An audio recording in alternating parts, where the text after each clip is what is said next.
Lo estamos observando por unas paredes de vidrio y vamos a ver que a medida que va tomando conciencia de las cosas y se vuelve grande, él va a comenzar a adorar cualquier cosa, a su propia sombra, a las paredes de vidrio, a la comida, a cualquier cosa. Quiere decir, nadie le enseñó a adorar, pero él adora. ¿Por qué? Porque es innato, está dentro de él. Naturalmente, antes del pecado, Adán y Eva adoraban a Dios, pero lo adoraban por voluntad propia y de acuerdo a las instrucciones divinas. La adoración de nuestros primeros padres era una respuesta de amor al amor divino. Pero después de la entrada del pecado, así como todo, la adoración también se distorsionó, se deturpó. Hoy, seres humanos pecadores, aún redimidos por la sangre de Jesucristo, adoramos a cualquier cosa. Y si adoramos a Dios, a veces lo hacemos a nuestra manera y no al modo como Dios desea ser adorado. Entonces, en la educación, como dije al inicio, si educación es formar al ser humano, tiene que haber un tópico para enseñar al ser humano a adorar de la manera correcta. Empecemos hablando del hecho de que todos adoramos a algo. En el Antiguo Testamento algunos adoraban al faraón, en otras ocasiones y en otras tierras la gente adoraba a estatuas de peces, dioses de varias cabezas y otras supuestas deidades. Algunos adoraban al sol, a la luna, a las estrellas. En la actualidad la mayoría es demasiado sofisticada para inclinarse ante una estatua de una rana, pero aparentemente no tienen ningún escrúpulo para arrodillarse delante de la imagen de un ser humano considerado santo o de adorar sus propias ideas. Sin embargo, esto no significa que los seres humanos, incluso aquellos secularizados, no adoren a cualquier cosa. Adoran al dinero, al poder, al sexo, a ellos mismos, a estrellas de rock, a actores, a políticos. Y muchas veces dentro de la iglesia se adora seres humanos, pastores, líderes religiosos. Es por eso que los seres humanos debemos evitar que las personas sigan a seres humanos y debemos orientarlas a seguir a Jesucristo y solamente a Jesús, porque es fácil equivocarse en la adoración, el objeto de la adoración. El otro día alguien me dijo, sí, pastor, pero a Dios no lo podemos ver, pero al pastor podemos verlo. Espera un poco. Así que porque no puedes ver a Dios, vas a concentrar tu atención en el ser humano. Mucho cuidado. Ahí está el peligro. Hay peligros imperceptibles en esto de la adoración. Generalmente, queridos, nosotros adoramos aquello donde más concentramos nuestra atención. Puede ser la novia, el novio, el papá, la mamá, el hijo, porque a veces esa es la razón por la que vivimos. Y la razón por la que vivimos es lo que adoramos. Veamos el caso de los amigos de Daniel. Tú sabes que en ese tiempo Nabucodonosor mandó hacer una estatua gigantesca de oro de él mismo y exigió que todos se arrodillasen, adorasen a la imagen.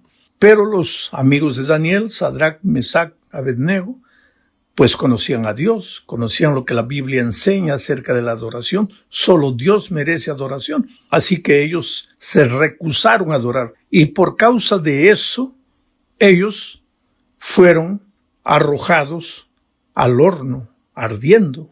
¿Por qué? Porque ellos amaban a Dios. Estaban lejos de su tierra, pero eso no era impedimento para continuar amando al Dios a quien habían aprendido a amar desde que eran niños. Los padres habían ejercido un papel importante al enseñar a sus hijos a adorar a Dios y a dar la vida por su Señor. Y entonces ellos estaban dispuestos aún a enfrentar la muerte que a adorar a alguien que no sea Dios. Y ese es el deber que nosotros los educadores tenemos hoy. Y cuando me refiero a educadores, ya dije, no me refiero solamente a los profesores, porque todos de alguna manera somos educadores, los padres, los ancianos en la iglesia, los pastores, todos educamos. Y en la escuela también los profesores educan a los alumnos. Y debemos enseñarles que hay un Dios todopoderoso, creador de los cielos y la tierra, un Dios verdadero, y que nuestra adoración debe ser debida únicamente a Él. Ahora, cuando la Iglesia Adventista nació, y el registro de su nacimiento está en Apocalipsis 14, 6 y 7, dice lo siguiente: vi volar por en medio del cielo a otro ángel que tenía el evangelio eterno para predicarlo a los moradores de la tierra, a toda nación, tribu, lengua y pueblo, diciendo a gran voz: temed a Dios y dadle gloria, porque la hora de su juicio ha llegado, y adorad a aquel que hizo el cielo y la tierra, el mar y las fuentes de las aguas. Date cuenta, mi querido amigo, que el texto empieza mencionando un ángel con el evangelio eterno. No necesito decir mucho para explicar que este ángel simboliza al pueblo de Dios, que se levantó en 1844 para anunciar al mundo el evangelio y la hora del juicio. ¿Estaba siendo predicado el evangelio antes del surgimiento de este ángel? Sí, claro que sí, pero solo por la mitad. Las personas conocían la primera parte del evangelio, o sea, la causa, que es la gracia maravillosa de Jesús, pero no conocían la segunda parte, o sea, el resultado del evangelio, que es la vida de obediencia a los eternos principios divinos.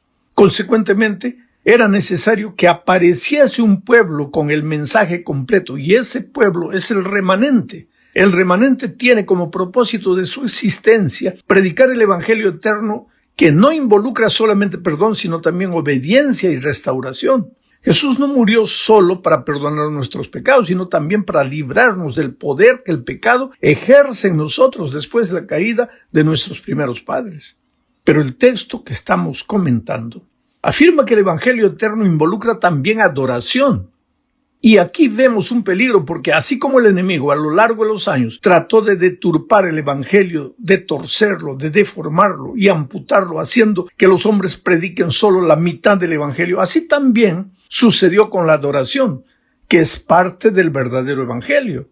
El enemigo trató de deformar la adoración, y hoy, a veces, muchas veces, pensando que estamos adorando a Dios, de repente nos estamos adorando a nosotros mismos, sin percibir la sonrisa sarcástica del enemigo que disimuladamente nos fue llevando a donde él quería.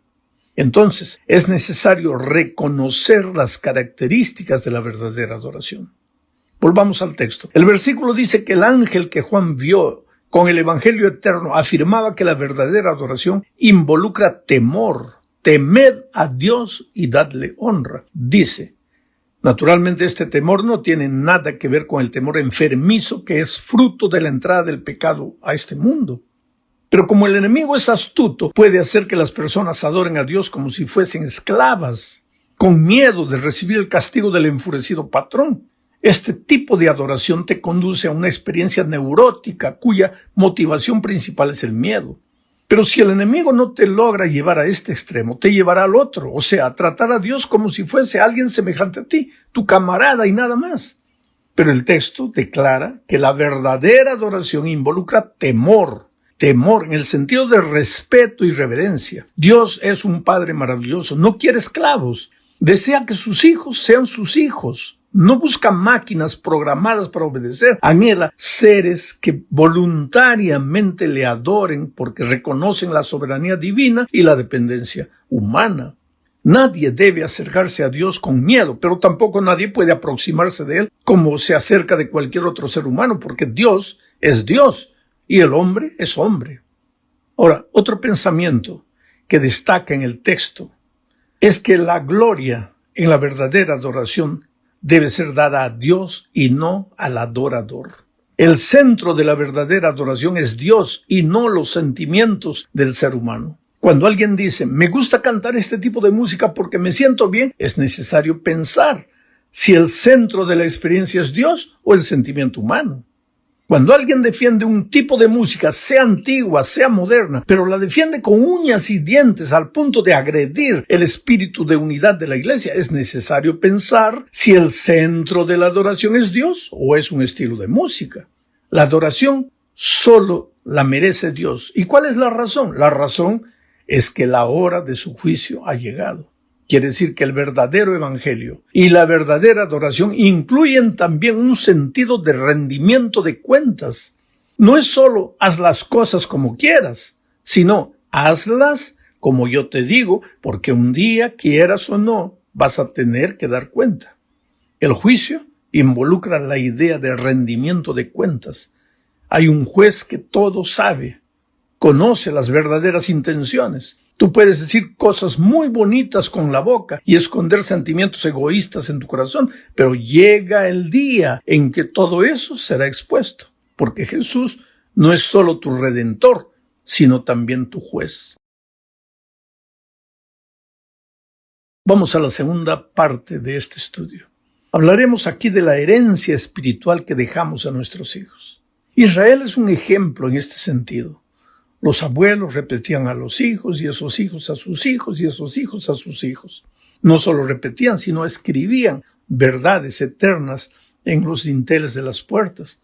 El muchacho israelita cada vez que iba a salir de casa ya veía esa verdad registrada, escrita. Había escuchado del papá, pero ahora lo tenía también escrito. Los salmos eran una manera maravillosa como esas verdades eran transmitidas, porque los salmos eran cantados y cada vez que el muchacho cantaba esos salmos, fijaba esas verdades en su mente y en su corazón. Leamos el Salmo 78, versículos 1 al 3. Dice, escucha pueblo mío, mi ley. Esa mi ley no se refiere a los 10 mandamientos, sino a todo el Torá, a toda la enseñanza divina, incluyendo también los 10 mandamientos. Escucha pueblo mío, mi ley. Inclinad vuestro oído a las palabras de mi boca. Abriré mi boca en proverbios. Hablaré cosas escondidas desde tiempos antiguos, las cuales hemos oído y entendido, que nuestros padres nos las contaron. Cosas antiguas que no eran entendidas fueron entendidos. ¿Por qué?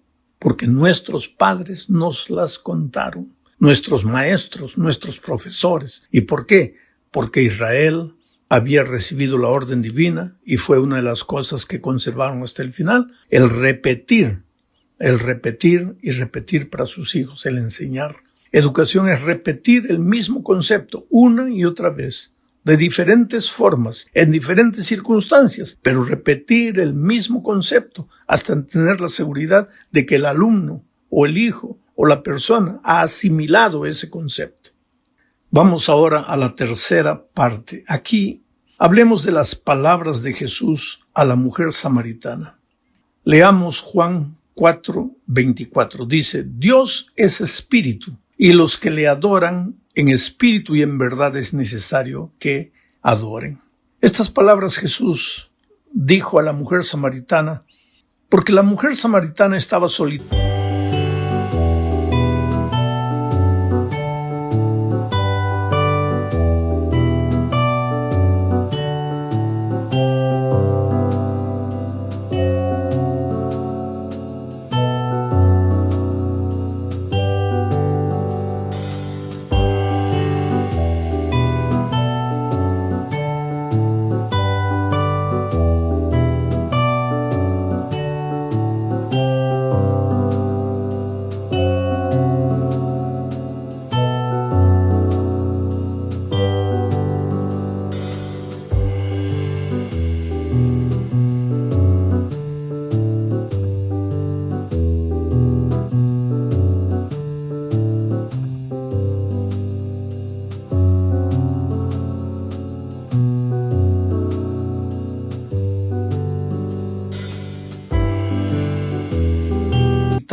No tenía nada en su corazón, una mujer vacía. Cada mañana se levantaba, iba al pozo, sacaba agua, llevaba el agua para la casa. Al día siguiente ya el balde estaba vacío, volvía a traer agua.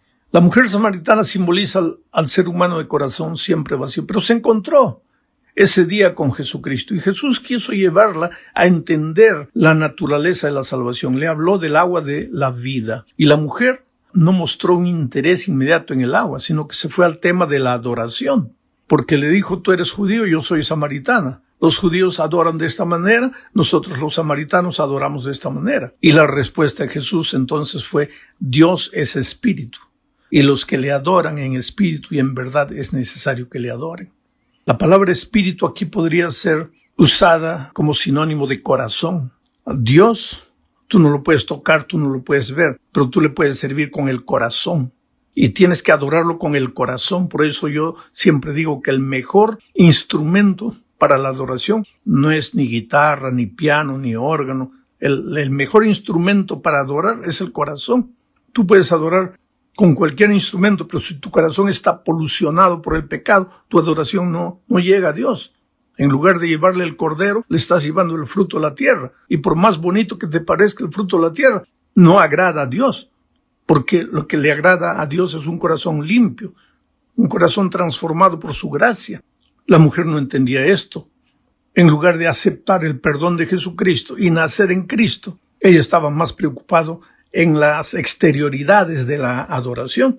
Y Jesús le dijo, no te preocupes con eso, Dios es espíritu, adora con tu corazón. Y si tú quieres que el Señor acepte tu adoración, es necesario que también le adores en verdad, con autenticidad, con sinceridad. Pero no solo una sinceridad ciega, sino una sinceridad a la luz de la palabra de Dios. La palabra de Dios es la verdad. La verdadera adoración involucra el corazón, la honestidad, pero a la luz de la palabra de Dios. Porque hay personas que sinceramente pueden estar equivocadas, porque no abren la palabra de Dios para ver lo que la palabra de Dios dice. Hablemos ahora de la hermosura de su santidad. Esta es la cuarta parte de nuestro estudio. Los educadores tenemos la misión de enseñar al pueblo a adorar con el corazón y a adorar con la verdad. Pero ahora leamos.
El primer libro de Crónicas, capítulos. Deberíamos leer todo el capítulo 16, pero yo solo voy a leer el versículo 1, 2 y 4. Dice, así trajeron el arca de Dios y la pusieron en medio de la tienda que David había levantado para ella, y ofrecieron holocaustos y sacrificios de paz delante de Dios. Y cuando David acabó de ofrecer el holocausto y los sacrificios de paz, bendijo al pueblo en el nombre de Jehová, y puso delante del arca de Jehová ministros de los levitas para que recordasen y confesasen y lo hacen a Jehová, Dios de Israel. Este incidente ocurrió cuando David terminó de construir una tienda, un tabernáculo gigantesco para la adoración a Dios. Dios no le permitió construir a David el templo, eso lo hizo Salomón. Pero David construyó un tabernáculo gigantesco. Hasta ese momento, el arca había ido de un lugar a otro acompañando al pueblo de Israel. No voy a detenerme en este aspecto, es largo y es interesante. Finalmente fue traído a Jerusalén el arca, y ese día fue un día de adoración, de fiesta. Siempre que recibimos un milagro de Dios debemos estar dispuestos a adorar.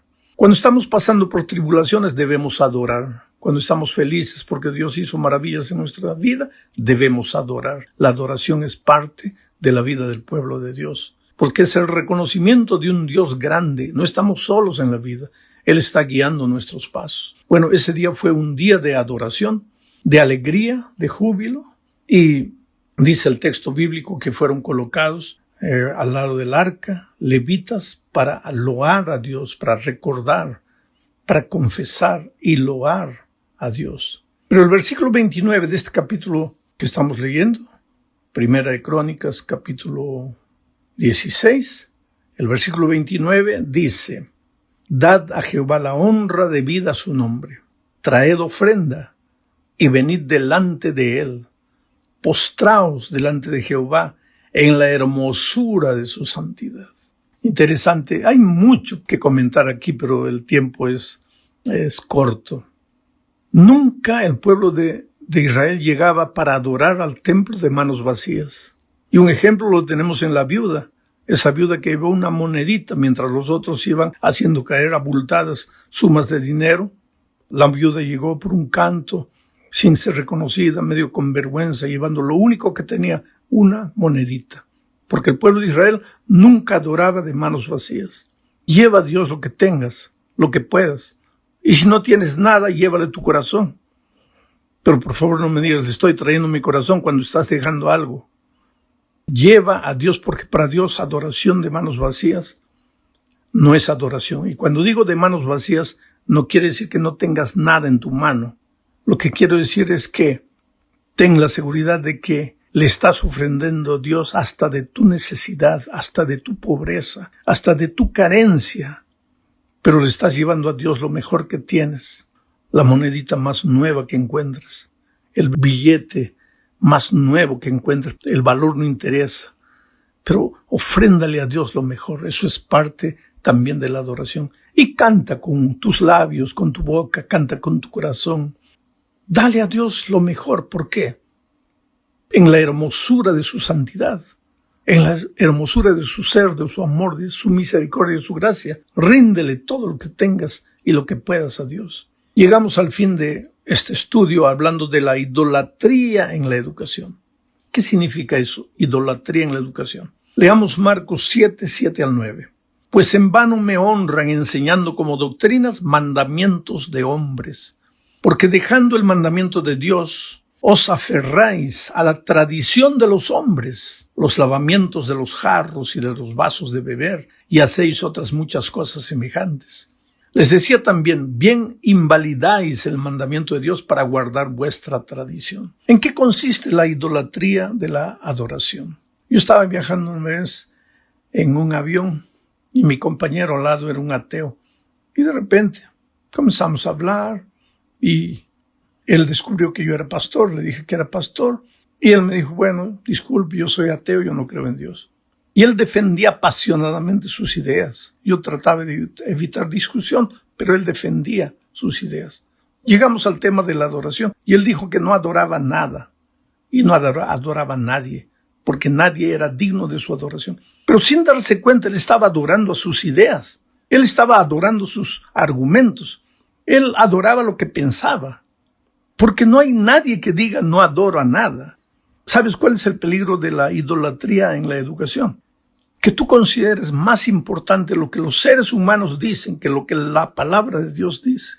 Que tú consideres de más relevancia lo que tal educador, lo que tal filósofo, lo que tal pastor, lo que tal autoridad dijo. Y yo lo digo eso por experiencia, ¿sabes? Porque he dado cursos de posgrado en varias escuelas de teología nuestras y yo me doy cuenta la importancia que se le da a cada frase, porque esta frase lo dijo fulano de tal, porque esta frase lo dijo fulano de tal, porque esta frase lo dijo el pensador tal. Pero todas esas frases lo dice la palabra de Dios y el espíritu de profecía.